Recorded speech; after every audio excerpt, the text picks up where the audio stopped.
hoje nós vamos falar aí de uma empresa do setor educacional, a Cogna Educação. Empresa essa que vem aí há alguns anos, né, amargando prejuízos aí de forma contínua, mas que vem aí mostrando melhorias em seus resultados. Mas antes da gente partir para o nosso conteúdo, vamos aqui a alguns recadinhos. Primeiramente, temos que avisar que nós temos novidades para vocês, que é o nosso aplicativo do Análise de Ações. Nesse aplicativo, você pode aí conferir na palma da sua mão e com acesso aí facilitado, né, informações do mercado financeiro. E se você está procurando, por exemplo, uma carteira recomendada, nós também temos o nosso aplicativo com acompanhamento aí em um grupo exclusivo para você, junto com o nosso analista de valores imobiliários. Também quero convidar você, caso você ainda não seja inscrito no canal, inscreva-se. Já vai deixando o dedo no like, curte esse vídeo, comenta e compartilha aí com os seus amigos. Também tenho que dizer que esse vídeo não se trata de recomendação de compra, venda ou manutenção dos ativos aqui apresentados, mas é um vídeo meramente educacional. Sem mais delongas, vamos partindo aqui, né, para a nossa apresentação de resultados da Cogna Educação. A gente vai falar brevemente aqui, né, sobre os números do quarto trimestre de 2023 da empresa e também um pouquinho sobre os resultados que ela apresentou aí no consolidado do ano de 2023. A empresa, né, mesmo dando prejuízo, ela deu uma boa melhorada em seus números. Só passando de relance, como é uma das primeiras vezes que a gente fala da empresa aqui no canal, ela é composta aí pelas empresas aí, como por exemplo a Croton, a Saber e a Vasta, que forma aí o grupo Cogna Educação. Então é um grupo educacional que traz aí para você, né, diversos serviços nesse setor de educação. Partindo aqui, né, a gente já consegue ver algumas informações bem interessantes sobre a receita líquida da empresa. A gente vê que no quarto trimestre, em relação ao quarto trimestre de 2023, a empresa teve um crescimento de 12,6% em sua receita líquida e no acumulado do ano um crescimento de 15,8%, saindo aqui de 5 bilhões de reais para 5,8 bilhões de reais. Então, um crescimento muito interessante na receita líquida da empresa. Quando a gente olha para a margem EBITDA, né, da instituição, a gente vê um crescimento, né, no trimestre de 2023 contra 2022 de 17,1% e um crescimento anual de 18,9%, de 1,4 bi para 1,7 bilhões de reais, com uma margem aqui na casa de 29,4% em 2023. Então a gente vê uma melhora, né, aí bem interessante também, de mais ou menos um ponto percentual, um pouco menos do que isso, em relação, né, à margem EBITDA da instituição. Então aqui já alguns pontos positivos no resultado da instituição. Olhando para a geração de caixa, mesmo a empresa tendo prejuízo, ela teve geração de caixa de 240 milhões de reais, né, um aumento aí de 43,6% na margem. E um crescimento em relação a essa geração de caixa de 282% em relação ao mesmo trimestre de 2022. Quando a gente olha no acumulado do ano, a gente vê um crescimento aqui mais tímido de 65% nessa geração de caixa, né, saindo de uma geração de caixa em 2022 de 540 milhões de reais para 893 milhões de reais aí em 2023. Então a gente vê a empresa, né, tendo uma geração de caixa positivo. Isso é interessante nessa geração de caixa operacional, que mostra que a empresa está conseguindo, né, colocar aí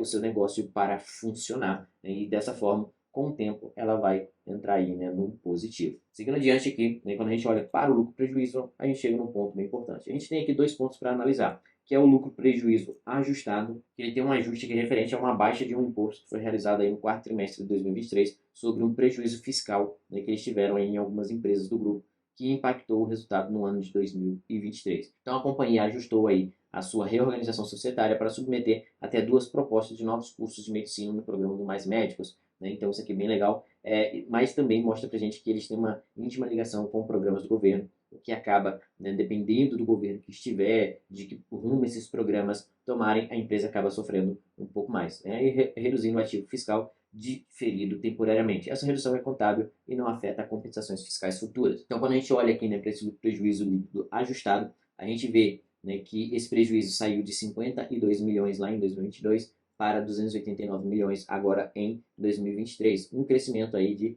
449,2%.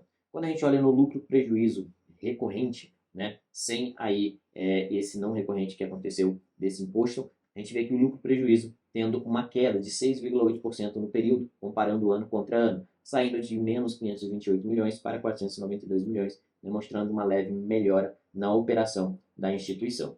Seguindo adiante, né, a gente consegue ver aqui a parte da alavancagem e endividamento. Isso aqui é bem interessante a gente olhar, porque a empresa tem aqui um covenant. O covenant é o seguinte, é um limite que a dívida da empresa pode atingir em relação ao EBITDA que ela gera. Então, se a empresa chegar nesse covenant de 3 e estourar ele, algumas das instituições que financiam esse negócio, ela pode cobrar, né, a dívida de forma antecipada, e isso pode ser um problema para a empresa, né, inclusive levar ela à falência aí, né, caso isso aconteça. Só que a gente vê, né, que a dívida da empresa, desde o quarto trimestre de 2022, onde estava uma relação de 2,10 vezes em relação ao EBITDA ajustado, a gente vê, né, que isso veio reduzindo e chegando ao quarto trimestre de 2023 com uma relação de 1,83 vezes. Então a gente vê que a empresa está conseguindo amortizar suas dívidas e melhorar, né, a saúde financeira em relação, né, a essa dívida líquida versus o EBITDA. Então, ponto positivo para a empresa em relação ao controle da dívida. Quando a gente olha a posição de caixa versus a dívida bruta da empresa, a gente vê aqui,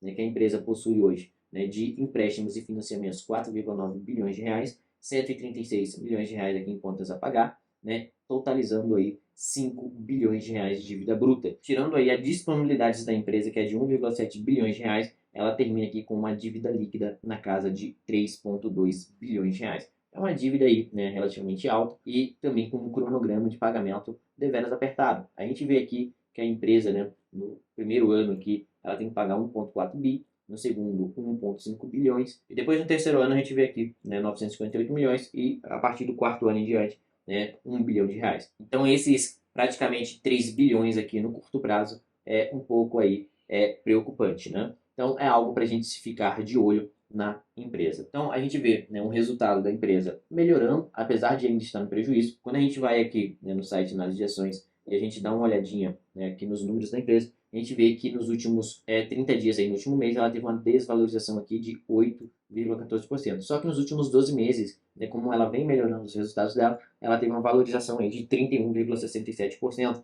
sendo negociada aí a R$ 2,37. Dividend yield a empresa não tem, não paga, né, porque está no prejuízo. Se não tem lucro, não tem dividendos. A gente vê que ela está com PL negativo hoje, justamente pelo fato de que vem dando prejuízo, né, e isso vem acontecendo desde 2020.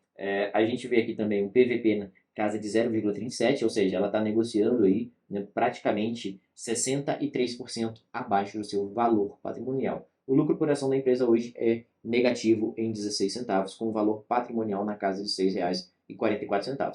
Se a gente for pensar, né, em uma melhora considerável nos resultados da empresa nos próximos anos, né, então, quando a gente olha só a parte de PVP, que é o preço sobre valor patrimonial, a gente vê aqui um belo de um desconto. Só que quando a gente vai olhar a empresa, a gente tem que olhar como um todo, até porque quando a gente foca muito só em alguns indicadores, a gente acaba, né, deixando de enxergar outras coisas importantes que tem dentro, né, dessa avaliação qualitativa da empresa. Descendo aqui embaixo, a gente consegue ver, né, nesse gráfico, de forma bem explícita, o que aconteceu com a empresa. Né?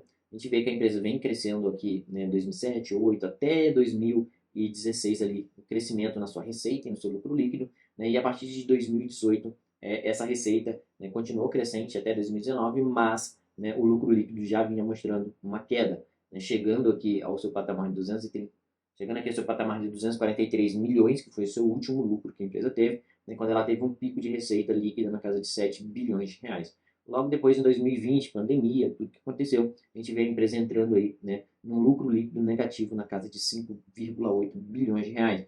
É um lucro negativo bem grande, mesmo com uma receita aqui na casa de 5,2 bilhões. Então, desde lá, a empresa vem aí se transformando, fazendo inovações, e os gestores trabalhando para tentar recuperar a empresa. A gente já vê, né, que eles tiveram uma recuperação em 2021 muito forte. 2022 foi um prejuízo um pouquinho maior do que em 2021, só que agora em 2023 eles diminuíram de forma considerável, né, o prejuízo que eles tinham aí nesse período anterior de 2022. Então, espera-se talvez que aí em 2024 a Cogna Educação consiga ter, né, uma melhoria considerável nos seus resultados e dessa forma, né, ela possa trazer aí uma alegria para os seus investidores, que é voltando a dar lucro. Então, vamos acompanhar, ver o que acontece. Vou trazer outros vídeos aqui falando sobre ela, para a gente conseguir ver se a empresa vai conseguir fazer esse turnaround, que é essa recuperação, né, em referência aos prejuízos que ela vem tendo nos últimos anos. Então a gente vai ficando por aqui. Quero convidar você novamente para baixar aqui o aplicativo da Análise de Ações, né, conhecer um pouquinho sobre ele. Ele tem a parte gratuita e se você quiser assinar para testar, assina ali. Você pode cancelar a hora que você quiser. O preço é super em conta e você consegue ter informações completas na palma da sua mão e também acesso a uma carteira, né?